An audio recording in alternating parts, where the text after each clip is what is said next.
Welcome back to my channel.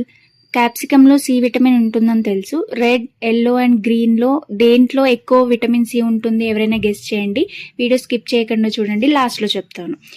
ఇప్పుడు మనం capsicum curry కోసం స్టవ్ ఆన్ చేసి ప్యాన్ పెట్టి ఆయిల్ పోసి ఆయిల్ వేడైన తర్వాత జీలకర్ర, ఆవాలు, 2 పెద్ద సైజ్ ఆనియన్స్ కట్ చేసుకొని వేసుకొని ఆనియన్స్ ఫ్రై అయిన తర్వాత అల్లం వెల్లుల్లి పేస్ట్ అని పసుపు వేసి ఫ్రై అయ్యాక సన్నగా కట్ చేసుకున్న క్యాప్సికమ్ ముక్కల్ని వేసుకొని కొంచెం దోరగా మగ్గించిన తర్వాత రుచికి సరిపడా కారం, ఉప్పు వేసుకొని కారం, ఉప్పు కూడా కాస్త ఫ్రై అయిన తర్వాత ఒక 3 టమాటోలని సన్న ముక్కలుగా కట్ చేసుకొని వేసుకొని టమాటాలు కూడా మెత్తగా ఉడికిన తర్వాత అంటే అది కొంచెం తోలు ఉడేలాగా చూసుకోవాలన్నమాట. ఇట్లా స్మాష్ చేసి చూడండి. ఇప్పుడు ఉడికిన తర్వాత కొబ్బరి, ధనియాల పొడి వేసుకొని లాస్ట్లో కొత్తిమీర వేసుకుంటే మన కర్రీ రెడీ అయిపోతుందండి. రెడ్ క్యాప్సికంలో విటమిన్ సి ఎక్కువ ఉంటుంది. ఈ కర్రీ తప్పకుండా ట్రై చేయండి, చాలా టేస్టీగా ఉంటుంది. నా వీడియోస్ కనుక నచ్చితే లైక్, షేర్ అండ్ సబ్స్క్రైబ్.